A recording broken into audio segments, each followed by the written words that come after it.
www.hazratfirozmemon.org معرف القرآن جدید جلد نمبر 8 صفحہ 1122 پارہ نمبر 30 سورہ لہب۔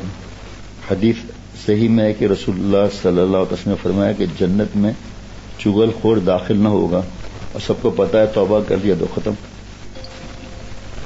اور حضرت فضیل بن عیاض رحمۃ اللہ نے فرمایا کہ 3 عمل ایسے ہیں جو انسان کے تمام اعمال صالحہ کو برباد کر دیتے ہیں۔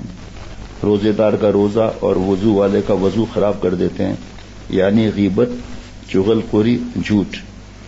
یہ تو سنا تھا کہ بھئی چغل خوری گناہ ہے، ادھر کی بات ادھر کرنا، لیکن مدارک جدید جلد نمبر 4 ادب کے باب میں لکھا ہے کہ چغل خوری کا مطلب ہے کہ ادھر کی بات ادھر کر کے آپس میں لڑانا اور خوش ہونا۔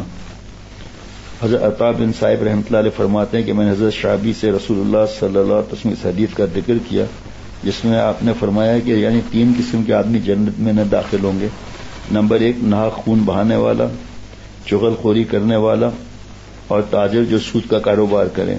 عطا کہتے ہیں کہ میں نے اس حدیث کو ذکر کر کے حضرت شعبی سے بطور تعجب کے دریافت کیا کہ حدیث میں چغل خور کو قاتل اور سود خور کے برابر بیان فرمایا۔